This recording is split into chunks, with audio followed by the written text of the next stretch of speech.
KaraokeBooks. The Blue Castle. Lucy Maud Montgomery. Audiobook. Chapter 9.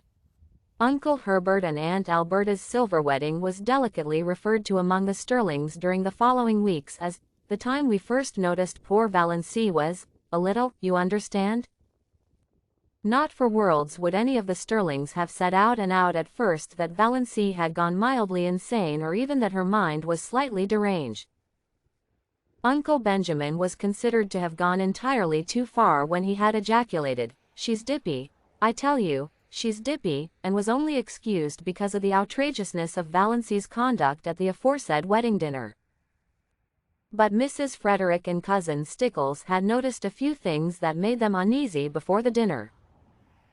It had begun with the rosebush, of course, and Valency never was really quite right again. She did not seem to worry in the least over the fact that her mother was not speaking to her. You would never suppose she noticed it at all. She had flatly refused to take either purple pills or Redfern's bitters. She had announced coolly that she did not intend to answer to the name of Doss any longer. She had told Cousin Stickles that she wished she would give up wearing that brooch with Cousin Artemis Stickles' hair in it. She had moved her bed in her room to the opposite corner. She had read Magic of Wings Sunday afternoon. When Cousin Stickles had rebuked her, Valency had said indifferently, "Oh, I forgot it was Sunday," and had gone on reading it. Cousin Stickles had seen a terrible thing. She had caught Valency sliding down the banister. Cousin Stickles did not tell Mrs. Frederick this. Poor Amelia was worried enough as it was. But it was Valency's announcement on Saturday night that she was not going to go to the Anglican church any more that broke through Mrs. Frederick's stony silence. Not going to church any more. "Doss, have you absolutely taken leave?" "Oh, I'm going to church," said Valency airily. "I'm going to the Presbyterian church. But to the Anglican church I will not go." This was even worse. Mrs. Frederick had recourse to tears, having found outraged majesty had ceased to be effective. "What have you got against the Anglican church?" she sobbed. "Nothing, only just that you've always made me go there. If you'd made me go to the Presbyterian church I'd want to go to the Anglican." "Is that a nice thing to say to your mother?" "Oh, how true it is that it is sharper than a serpent's tooth to have a thankless child." "Is that a nice thing to say to your daughter?" said unrepentant Valency. So Valency's behavior at the silver wedding was not quite the surprise to Mrs. Frederick and Christine Stickles that it was to the rest. They were doubtful about the wisdom of taking her, but concluded it would make talk if they didn't. Perhaps she would behave herself, and so far no outsider suspected there was anything queer about her. By a special mercy of Providence it had poured torrents Sunday morning, so Valency had not carried out her hideous threat of going to the Presbyterian church. Valency would not have cared in the least if they had left her at home. These family celebrations were all hopelessly dull. But the Sterlings always celebrated everything. It was a long-established custom. Even Mrs. Frederick gave a dinner party on her wedding anniversary and Cousin Stickles had friends in to supper on her birthday. Valency hated these entertainments because they had to pinch and save and contrive for weeks afterwards to pay for them. But she wanted to go to the silver wedding. It would hurt Uncle Herbert's feelings if she stayed away, and she rather liked Uncle Herbert.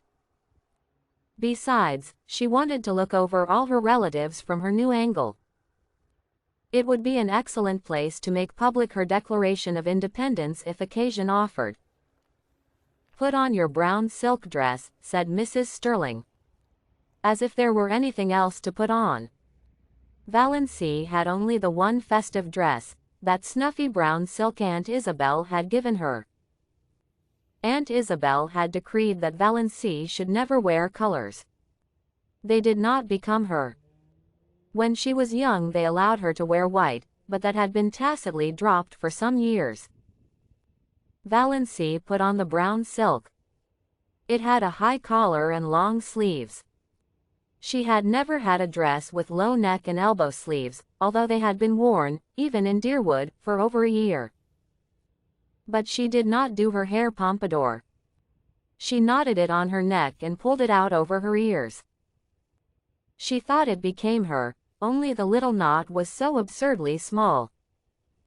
Mrs. Frederick resented the hair but decided it was wisest to say nothing on the eve of the party.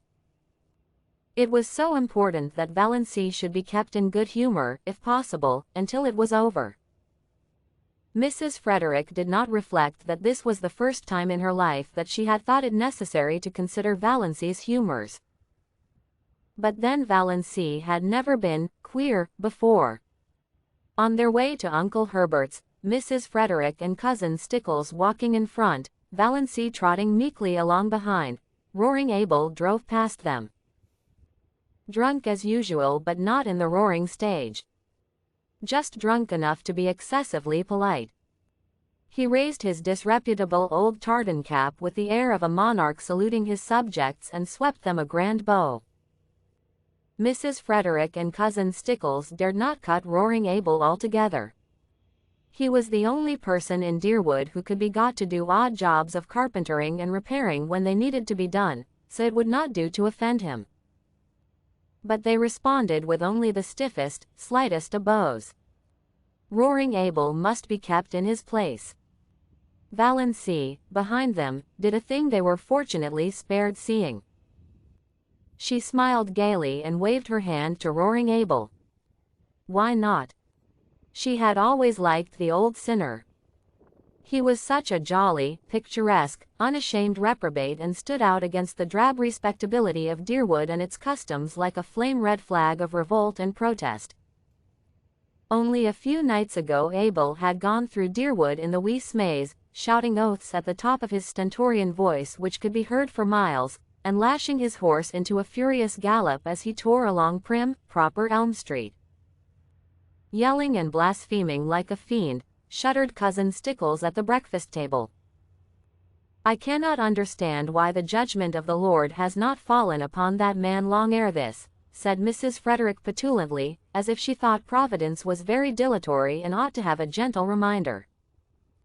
He'll be picked up dead some morning. He'll fall under his horse's hoofs and be trampled to death, said Cousin Stickles reassuringly.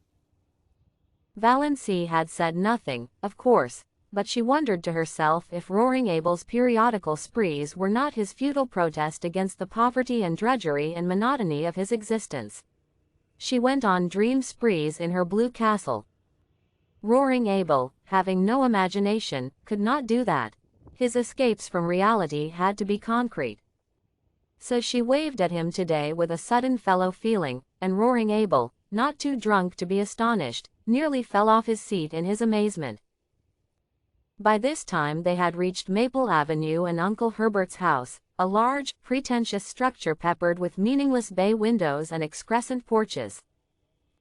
A house that always looked like a stupid, prosperous, self-satisfied man with warts on his face. A house like that, said Valency solemnly, is a blasphemy. Mrs. Frederick was shaken to her soul. What had Valency said? Was it profane? Or only just queer? Mrs. Frederick took off her hat in Aunt Alberta's spare room with trembling hands. She made one more feeble attempt to avert disaster. She held Valency back on the landing as Cousin Stickles went downstairs. Won't you try to remember you're a lady? She pleaded. Oh, if there were only any hope of being able to forget it, said Valency wearily. Mrs. Frederick felt that she had not deserved this from Providence. If you liked what you heard, please subscribe to the channel.